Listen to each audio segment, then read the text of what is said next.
Assalamualaikum warahmatullahi wabarakatuh. Innal hamdalillah nahmaduhu wa nasta'inuhu wa nastaghfiruh wa na'udzu billahi min shururi anfusina wa min sayyiati a'malina. Asyhadu an la ilaha illallah wa asyhadu anna Muhammadan abduhu wa rasuluh. Amma ba'du. Ibu-ibu Dharma Wanita Kementerian Agama Kabupaten Pasuruan yang dimuliakan Allah. Setiap manusia pasti pernah mengalami sakit.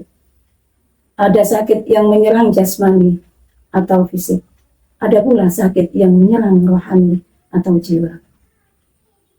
Di zaman sekarang ini banyak orang-orang yang kelihatannya sehat fisiknya, namun jiwanya sakit. Ia merasa gelisah, hampa, stres, hingga depresi. Tahukah kita bahwa Allah Subhanahu wa Ta'ala telah menurunkan resep pengobatan yang paling ampuh dan gratis untuk segala jenis penyakit tersebut? Resep itu adalah Al-Quranul Karim. Allah berfirman dalam kitabnya Al-Quranul Karim, A'udzu billahi minasyaitonir rajim. Bismillahirrahmanirrahim. Wa nunazzilu minal Qur'ani ma huwa shifaa'un wa rahmatun lil mu'minin wa la yazidul zalimina illa khasarun. Al-ayah. Yang artinya, dan kami turunkan dari Al-Quran suatu yang menjadi penawar atau syifa dan rahmat bagi orang-orang yang beriman. Kalau kita perhatikan, Allah menggunakan kata syifa, bukan dawa.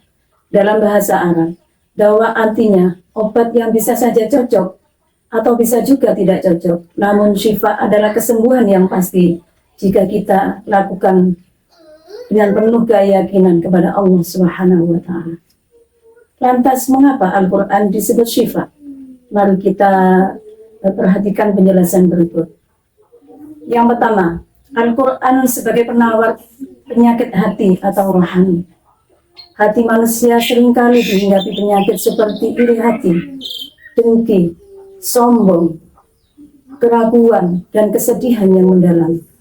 Dengan membaca Al-Quran dan merenungi Al-Quran, laksana air yang menyiram api yang membara.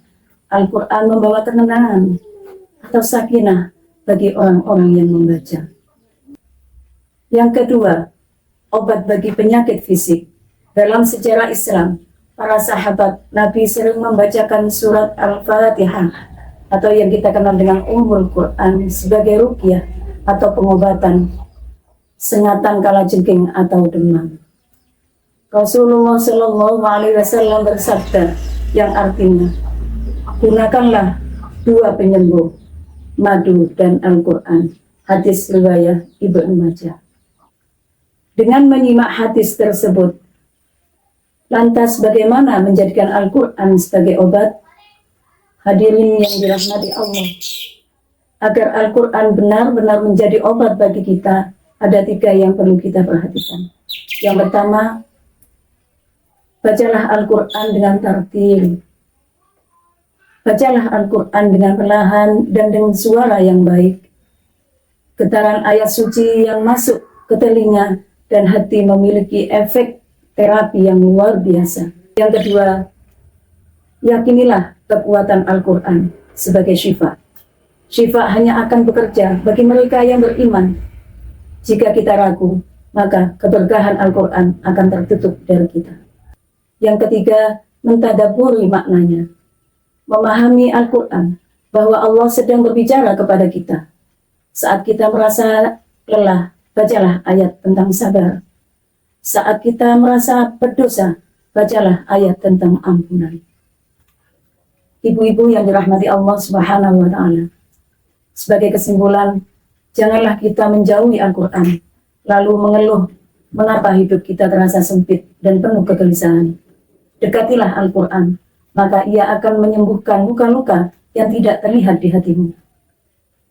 Semoga Allah Subhanahu wa Ta'ala menjadikan kita hamba yang selalu dekat dengan Al-Quran dan mendapatkan rahmat-Nya di dunia maupun di akhirat. Sebelum saya akhiri, saya akan menyampaikan pantun. beli madu ke kota Mekah. Madunya diminum bersama teman. Al-Quran diturunkan penuh berkah. Asyifa bagi orang yang beriman. Barakallahu li wa lakum fil Qur'anil azim. Ihdinas siratal mustaqim. Wassalamualaikum warahmatullahi wabarakatuh.